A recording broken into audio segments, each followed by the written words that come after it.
Bismillahirrahmanirrahim. I'm Tahir Dhinsa and you're watching SDTV. All of us who are now working intellectually or in the knowledge economy or something, we were brought up during the heydays of Bretton Woods. Obviously, the Westphalian system and the capitalist society. How you protect all that through balance of power, which Henry Kissinger has very ably explained in his various publications, especially in the world order. He has dwelt to some extent into that. We understand that. Robert McNamara and Samuel Huntington and all. We know that all, what the balance of power means. China has adopted a strategy which they call win-win-win. Win for them, win for their opponents, and win for the people of the global population. It's a win-win-win for everyone. Now, after the success of BRI, I mean the completion of CPEC is one of the corridor, the flagship corridor is CPEC, and they have laid down the communication infrastructure through digital backbones and communications and roads and railways and all. Now, developing those places where this has reached is the phase two, is the second part. They call it Global Development Initiative. It means that you develop all these destinations, and with their development, you also develop, laced with it, a very beautiful concept of global security initiative as well. What this initiative is, what does it mean for the world, for the people of the world, and what is the implementation architecture, simply just to understand it more. We have today with us a very eminent guest who will be dwelling on it, talking to us on this subject, to explain the contours of it, explaining the concept of it. Madam Nagmana, you have been ambassador of Pakistan to China, and I've seen your writings on the subjects, very eminent, your lectures. And for the benefit of general public and audience and those who are doing intellectual writing in us, would you please explain it a little bit in details, which is which we can assimilate more easily? First of all, thank you very much for inviting me to your program. Uh, I think it is an extremely new and a very good initiative, which is rooted in their thinking, in their civilizational ethos, and in their philosophy of how they deal with themselves internally and how they would like to deal with the rest of the world externally. And if you study China and if you study how particularly they have been able to achieve their peaceful rise, because now there is absolutely no doubt in anybody's mind that China has risen. There's only, say, what, 24, 25 years left in it for them to achieve their second centennial goal, which is the rejuvenation of the motherland. And today, the way the world is sort of balanced, or the way the world is in, going from that unipolar world into a multipolar world, everybody is very clear in their mind that irrespective of all their Indo-Pacific strategies and AUKUS and other security structures, irrespective of their geostrategic and geopolitical and geoeconomic influences around the world, uh, they have not been able to either stop or to restrain or to construct this peaceful rise in any way. This is a phenomenal development. It has never happened in human history that a power that is so huge, it's a continent in itself, Yeah. and it's not just a country, and it is the only country in the world that has a continuous 5,000 years of uh, History. history. And all They that. have existed as a state far before any one of us, and they will probably go another 5,000 years while Or maybe. many, oh, whereas many of us may or may not be there. So to see how they got there, there are a lot of lessons in it. This, as only I This- think a couple of days ago, their foreign minister was saying that we believe in peace. We have achieved our development through peace.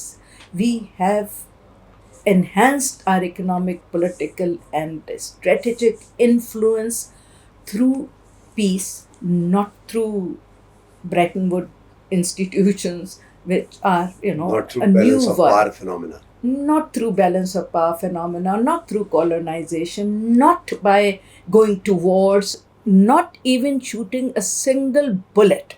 Right. We have achieved this. And now, since we have achieved it, and whatever little is left, they will probably achieve it by 2048 when the new China, which is a communist China, reaches 100 years old.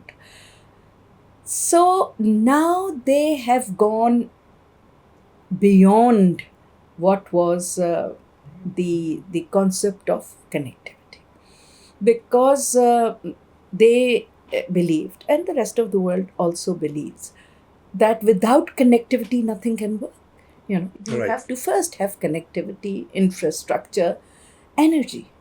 And that is why you saw that the first phase of BRI was totally concentrated on infrastructure development in different ways, to different And extent, energy. in different and energy, because these are the two driving engines Right. and prerequisites for modern development. Right.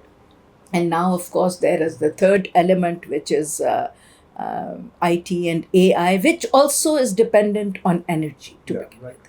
So, therefore, they have almost completed that phase. In that, CPEC, of course, was the flagship project. We call it the flagship project. China calls it a pilot project. And because it was the easiest to do, it was bilateral. And it But was north-south. That's Yeah, the only corridor. That's which the is- only corridor that Which is is north-south. It's the shortest corridor, and without this particular corridor, all the other 5 corridors, which are all east-west and west-east, do not make sense. So this corridor, CPAC, serves as the buckle in the belt, and this is the corridor that actually shortens the distance and Yeah. actually makes China come to the shores Yeah. of Indian Ocean. That buckles up Buckles, everything. Buckles. Otherwise, without this, it doesn't make sense. Right. So, but they've made a lot of progress in all their other connectivities. They've made, Cambodia is now, Laos is now connected through rail link with China, and so on and so forth.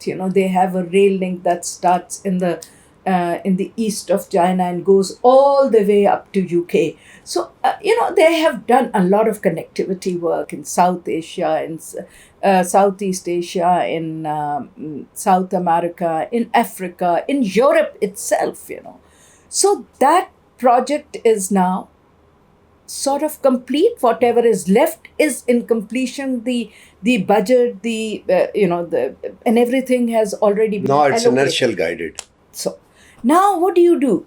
What do you do with infrastructure? What do you do with energy? Naturally, these connectivities are not done to have marathons on them. These connectivities is done to basically improve production, development, so that connectivity can deliver for the people, and which is the socio-economic development. Right. Therefore, now at a time when China has a lot of foreign exchange, it is practically the largest economy, and militarily also it is Now. technologically also it's proven, in our last 2 weeks that it has been proven beyond doubt that in communications, in AI, in military technology, they have They are- surpassed They are the tech Western. leaders. They're leaders. So now their attention is towards making this connectivity and infrastructure deliver for the people and bring the benefits to the world community. World. This is what it is. So this was the concept, and in pursuance of this concept, they sort of deliberated and put forward the Global Development Initiative. Right. This was the first of their three initiatives: Global Development Initiative, Global Security Initiative, and Global Civilizational Initiative. And to make sure that people understand that it is a global thing, it is not exclusive for China for a bilateral purpose for this country or that country or their partners, but it is for everywhere in the world. That is why, just let me, just one sentence. Please. That is why it is important to note that this initiative was not presented in China. This was presented by Xi Jinping at the UN General Assembly in 2021. Right. To make it very clear to the world. So it's a very nascent one. It is a nascent one. And we, Pakistan, is a co-sponsor of this strategy. We were the first ones to sort of appreciate it. We were the first one to join hands in that. So that is why China says Pakistan and China have co-sponsored this initiative. Yeah, right. As if I pick up a pie from this jigsaw puzzle and place it here, this is me. What is for me in it as a Pakistani? Look, now the philosophy behind this Global Development Initiative and the way it has been structured is that it is for the socio-economic development of developing countries, particularly South-South, cooperation. And that is why they have set it up in a manner and they have financed it in a manner and their philosophy behind the guiding principles are such, and the 8 elements, or the main 8 elements of if you have a look at them, they are all focused on the people. That is why they have linked it with the first element, of course, is poverty alleviation. Right. And for poverty alleviation, you have to, it doesn't happen top down. It happens bottom up. Right. So Agreed. The nucleus of this would be the people of whichever country they take this initiative. Everything what happens under this initiative is bottom up. It's bottom up. Poverty alleviation is one thing. Education is The element to is the element. You have all the 8 elements here, but they all, and they have linked it with the global sustainable development goals of the United Nations 2030. So this entire global development initiative is in sync with the agenda of United Nations. So it's energy, it's sustainability, sustainable development, it's environment, knowledge economy, development, infrastructure, at the smaller level. And the projects have been so designed that they under this this initiative, one thing they've done is they have linked it to 2030 Sustainable Development Goals, and on the other hand, they have linked it to their South-South cooperation mechanism, under which they have a lot of budget.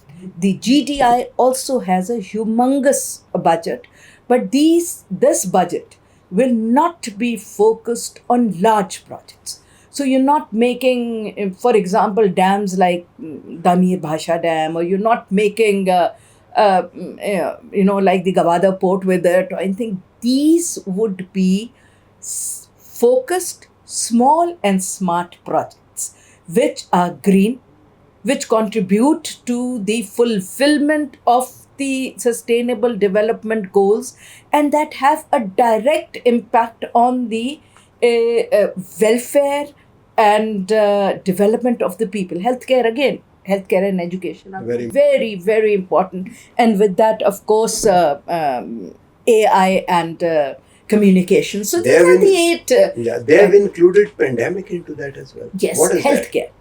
Because Healthcare or pandemic? pandemics also come in healthcare, because you see, this was initiated in 2021, and the world was still going through the pandemic. COVID. So this, they said, we will continue, because it's an international issue which is affecting the people basically.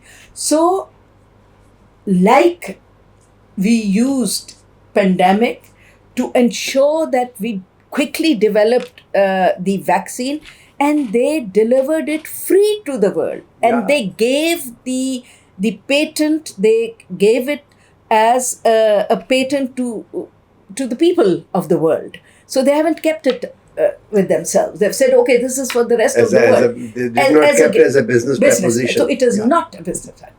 So that is why they said, and it involved multilateral cooperation. It does not take into consideration Chinese partners or non-partners. They are given, the projects are, if you have a good project and if you take it to Sitka, and it's very important to understand that the Global Development Initiative is not parked in the Ministry of Finance or the or their Ministry of Foreign Affairs or anywhere.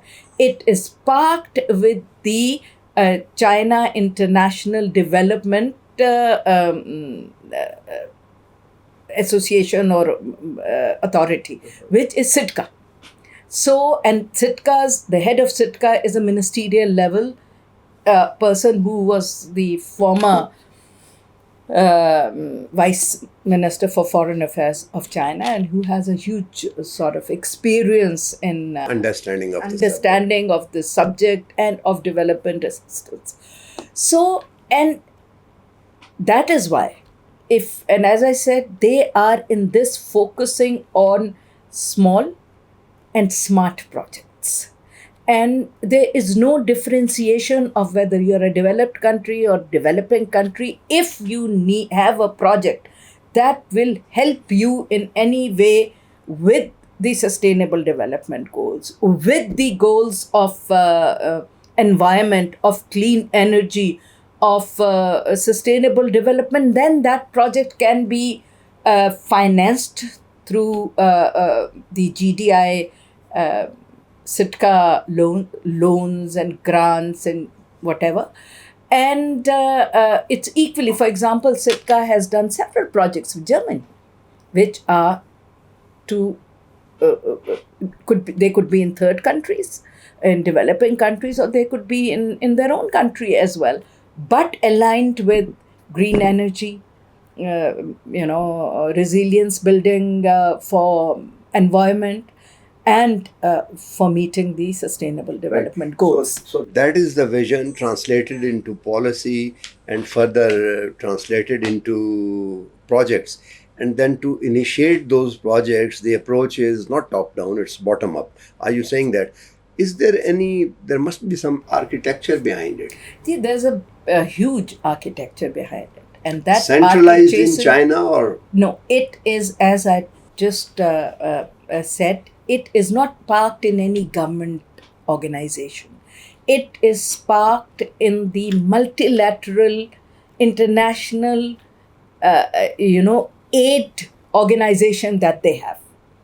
So just like you have the IMF, you have the or let's say the American aid or the other aid agencies that they have. So it has its own mandate. It is absolutely independent in that mandate, and there is a structure. There's a huge secretariat that deals with it, and they deal with other streams of aid also. Chinese International Development Assistance, but they also deal with GDI. And because GDI now has the largest budget, and if you sort of put their budget of South-South cooperation also in it, and other other projects that were all already ongoing, they're all parked in Sitka. So there is an administrative arrangement for that. For example, if it's grants for a small project, smart, green and small project in line with SDGs, then those projects get routed through the Chinese embassy in that particular country. But all other projects, other than grants, if they're soft loans, if they're joint ventures or whatever, they all go directly to Sitka, who is directly authorized to take do the assessment, have negotiations, and have experts sort of see whether this will deliver the goals that they are asking, financing for, and then it goes in. So we are also in Pakistan looking at this very important initiative, and we have already, the government and other agencies have already we have submitted some projects. Some are in the pipeline, and because we are the co-sponsors also, so I am sure that you will see a lot of smart. Who is sending these projects to the Chinese from Pakistan? From Pakistan, what is the mechanism? As I said, there are 2-3 streams. If you're asking for grant, then of course its private sector can go to the Chinese embassies, and the government can also go to the Chinese embassy and say, this is our project. In that case, it would be EAD or the Planning Commission. But if you want to... Or without EAD and Planning Commission, you can go. If the private sector is there, they don't need EAD. They don't. So they can go directly to the embassy. Not to the embassy. Directly to Sitka. If it's a grant, if you go and say, look, this is my project. I want to do a biogas, for example, with sustainable or whatever. Or some media project. No. It's not linked to SDGs. If you have a project that's linked to SDGs, but you have no money. So you're not asking for joint venture, you're not asking for soft loans, you're not asking for any of those streams of aid that is. You want a pure grant. Give me the money, I'll do it. Thank you very much. Don't ask me to repay it. Then whether you are the government or a private sector individual, you have to go through the embassy to Sitka. Otherwise, you can go directly to Sitka for all others. So except grants. You are saying that sustainable development goals would be embedded.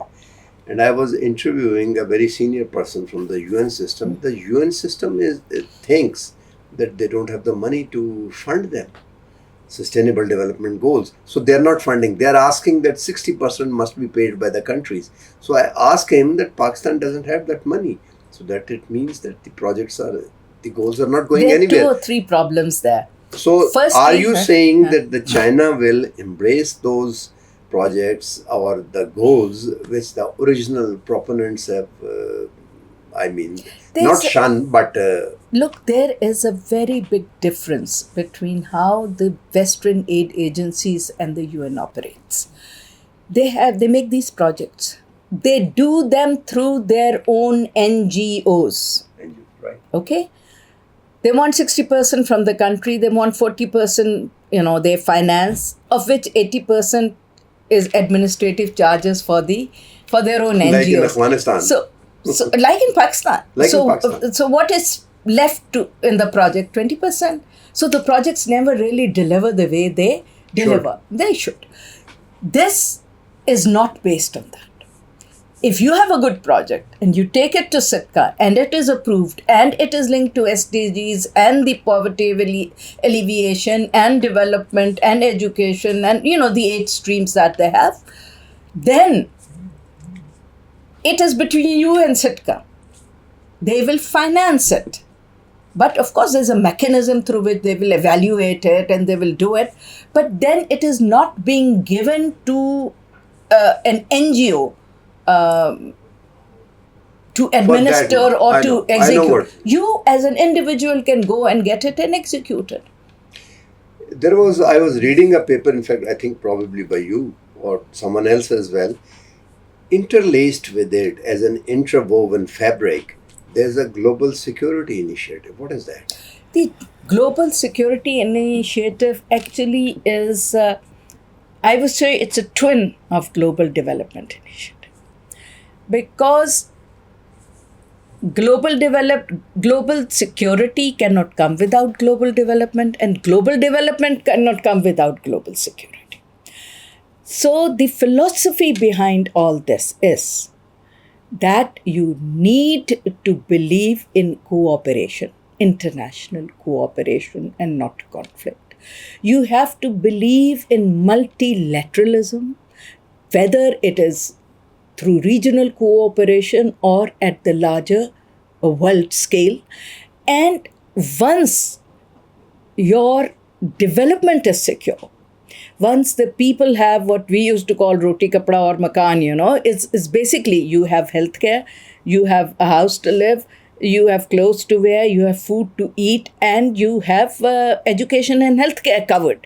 Then the people of that country, if the government is providing for all that, then the people of that country can dream for the future of their people. So when countries are developed economically, not through exploitation and through colonization and war and annexation, but through the path of cooperation and development, then the development of the world, nobody will ever be at par with each other or absolutely equal.